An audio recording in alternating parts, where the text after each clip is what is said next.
ओम नमः शिवाय। मेरे सभी प्रिय श्रोताओं को ओम नमः शिवाय। स्वागत है। मैं भाविनी मिश्रा आप सभी के सुखी, स्वस्थ और मंगलमय जीवन की कामना करती हूँ और आप सभी को महाशिवरात्रि व्रत की बहुत बहुत शुभकामनाएं।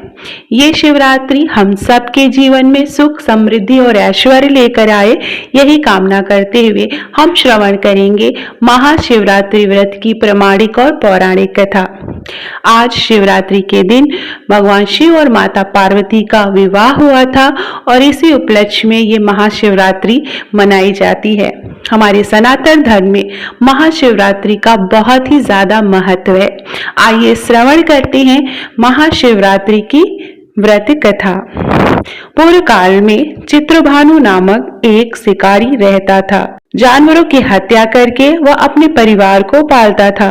वह एक साहूकार का कर्जदार था, लेकिन उसका ऋण समय पर न चुका सका। क्रोधित साहूकार ने शिकारी को शिव मठ में बंदी बना लिया। संयोग से उस दिन शिवरात्रि थी। शिकारी ध्यान मग्न होकर शिव संबंधी धार्मिक बातें सुनता रहा। चतुर्दशी को उसने शिवरात्रि व्रत की कथा भी सुनी। शाम होते ही साहूकार ने उसे अपने पास बुलाया और ऋण चुकाने के विषय में बात की। शिकारी अगले दिन सारा ऋण लौटा देने का वचन देकर बंधन से छूट गया। अपनी दिनचर्या की भांति वह जंगल में शिकार करने के लिए निकला, लेकिन दिन भर बंदी गृह में रहने के कारण भूख प्यास से व्याकुल था। शिकार खोजता हुआ वह बहुत दूर निकल गया। जब अंधकार हो गया तो उसने विचार किया कि रात जंगल में ही बितानी पड़ेगी। वह वन एक तालाब के किनारे एक बेल के पेड़ पर चढ़कर रात बीतने का इंतजार करने लगा। बिल्व वृक्ष के नीचे शिवलिंग था जो बिल्व पत्रों से ढका हुआ था। शिकारी को उसका पता न चला। पड़ाव बनाते समय उसने जो टहनियां तोड़ी वे संयोग से शिवलिंग पर गिरती चली गई। इस प्रकार दिन भर भूखे प्यासे शिकारी का व्रत भी हो गया और शिवलिंग पर बेलपत्रों भी चढ़ गए। एक पहर रात्रि बीत जाने पर एक गर्भिणी हिरनी तालाब पर पानी पीने पहुंची। शिकारी ने धनुष पर तीर चढ़ाकर जो ही प्रत्यंचा खींची, हिरनी बोली, मैं गर्भिणी हूँ, शीघ्र ही प्रसव करूंगी। तुम एक साथ दो जीवों की हत्या करोगे, जो ठीक नहीं है। मैं बच्चों को जन्म देकर शीघ्र ही तुम्हारे समक्ष प्रस्तुत हो जाऊंगी, तब मार लेना। शिकारी ने प्रत्यंचा ढीली कर दी और हिरनी जंगली की झाड़ियों में लुप्त हो गई। प्रत्यंचा चढ़ाने तथा ढीली करने के वक्त कुछ बिल्वपत्र अनायास ही टूटकर शिवलिंग पर गिर गए। इस प्रकार उससे अनजाने में प्रथम पहर का पूजन भी संपन्न हो गया। कुछ देर बाद एक और हिरनी उधर से निकली। शिकारी की प्रसन्नता का ठिकाना न रहा। समीप आने पर उसने धनुष पर बाण चढ़ाया। तब उसे देख हिरनी ने विनम्रता पूर्वक निवेदन किया, हे शिकारी, मैं थोड़ी देर पहले ऋतु से निवृत्त हुई हूँ, कामातुर विहरणी हूँ, अपने प्रिय की खोज में भटक रही हूँ। मैं अपने पति से मिलकर शीघ्र ही तुम्हारे पास आ जाऊंगी। शिकारी ने उसे भी जाने दिया। 2 बार शिकार को खोकर उसका माथा ठनका। वह चिंता में पड़ गया। रात्रि का आखिरी पहर बीत रहा था। एक बार भी धनुष से लगकर कुछ बेलपत्र शिवलिंग पर फिर से जा गिरे और दूसरे प्रहर के पूजन भी संपन्न हो गया। तभी एक अन्य हिरणी अपने बच्चों के साथ उधर से निकली। शिकारी के लिए यह स्वर्णिम अवसर था। उसने धनुष पर तीर चढ़ाने में देर नहीं लगाई। वह तीर छोड़ने ही वाला था कि हिरणी बोली, हे शिकारी, मैं इन बच्चों को इनके पिता के हवाले करके लौट आऊंगी, तब इस समय तुम मुझे मत मारो। शिकारी हंसा और बोला, सामने आए शिकार को मैं कैसे छोड़ दूं? मैं ऐसा मूर्ख नहीं। इससे पहले मैं 2 बार अपना शिकार खो चुका हूँ। मेरे बच्चे भूख प्यास से व्यग्र हो रहे होंगे। उत्तर में हिरणी ने फिर कहा, जैसे तुम्हें अपने बच्चों की ममता सता रही है, ठीक वैसे ही मुझे भी। हे शिकारी, मेरा विश्वास करो, मैं इन्हें इनके पिता के पास छोड़कर तुरंत लौटने की प्रतिज्ञा करती हूँ। हिरणी का दुख भरा स्वर सुनकर शिकारी को उस पर दया आ गई। उसने उस मृगी को भी जाने दिया। शिकार के अभाव में तथा भूख प्यास से व्याकुल शिकारी अनजाने में ही बेलपत्र वृक्ष पर बैठा बेलपत्र तोड़ तोड़ कर नीचे फेंकता रहा। पांव फटने को हुई तो एक हष्ट पुष्ट मृग उसी रास्ते पर आया। शिकारी ने सोच लिया कि इसका शिकार वह अवश्य करेगा। शिकारी की तनी प्रत्यंचा देखकर मृग विनती से बोला, हे शिकारी, यदि तुमने मुझसे पूर्व आने वाली 3 मृगियों तथा छोटे छोटे बच्चों को मार डाला है तो मुझे भी मारने में विलंब न करो, ताकि मुझे उनके वियोग में एक क्षण भी दुख न सहना पड़े।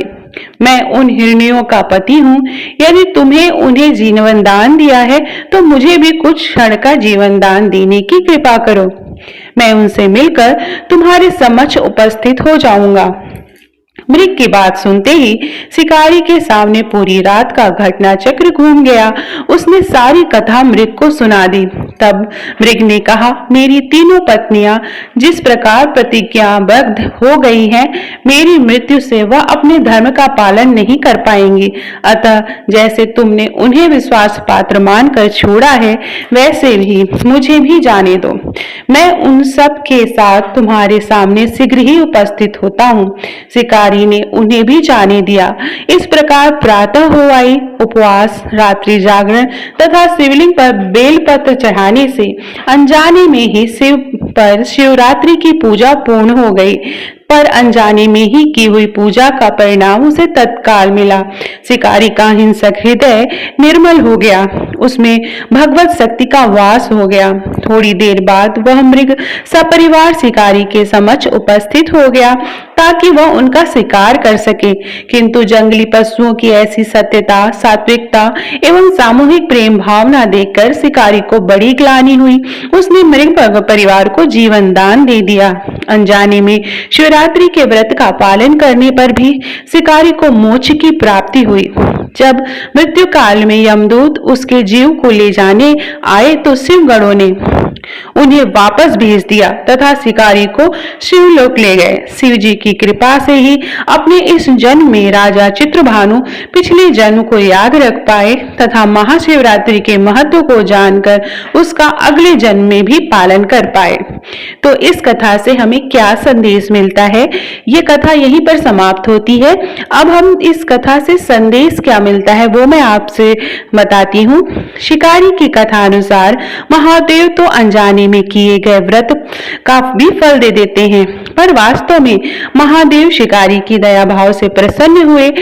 अपने परिवार के कष्ट का ध्यान होते हुए भी शिकारी ने मृग परिवार को जाने दिया।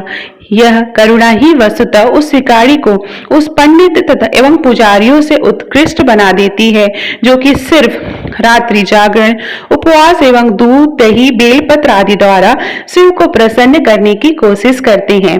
इस कथा से सबसे महत्वपूर्ण बात यह है कि कथा में अनजाने में हुए पूजन पर विशेष बल दिया गया है। इसका अर्थ है यह नहीं कि शिव किसी भी प्रकार से किए गए पूजन को स्वीकार लेते हैं अथवा भोलेनाथ जाने अनजाने में हुए हुए पूजन में भेद नहीं कर सकते। वास्तव में वह शिकारी शिव पूजन नहीं कर रहा था। इसका अर्थ यह भी हुआ कि वह किसी तरह से किसी फल की कामना भी नहीं कर रहा था। उसने मृग परिवार को समय और जीवन दान दिया, जो कि शिव पूजन के समान है। शिव का अर्थ ही है कल्याण होता है। उन निरीह प्राणियों का कल्याण करने के कारण ही वह शिव तत्व को जान पाया और उसका शिव से साक्षात्कार हुआ। परोपकार करने के लिए महाशिवरात्रि का दिवस भी आवश्यक नहीं है। पुराण में 4 प्रकार के शिवरात्रि पूजन का वर्णन है। मासिक शिवरात्रि, प्रथम आदि शिवरात्रि तथा महाशिवरात्रि। पुराण वर्णित अंतिम शिवरात्रि ही नित्य शिवरात्रि है। वस्तुतः प्रत्येक रात्रि की ही शिवरात्रि है। अगर हम उन परम कल्याणकारी आशुतोष भगवान में स्वयं को लीन कर दें तथा कल्याण मार्ग का अनुसरण करें, वही शिवरात्रि का सच्चा व्रत होता है। इस प्रकार महाशिवरात्रि की व्रत कथा समाप्त होती है। प्रेम से बोलेंगे ओम नमः शिवाय। कर्पूरे गौरम करुणावतारम संसार सारम भुजगेंद्रहारम सदा वसंतम हृदयारविंदे भवम भवामी सहितम नमामि। वीडियो पसंद आया हो, कथा पसंद आई हो, सुनने में अच्छी लगी हो, अच्छे श्रवण में लगी हो तो कमेंट बॉक्स में ओम नमः शिवाय जरूर लिखिएगा। एक बार आप सबको फिर से महाशिवरात्रि व्रत की बहुत बहुत शुभकामनाएं। मेरे चैनल को आप प्लीज सब्सक्राइब कर सकते हैं। बहुत बहुत धन्यवाद।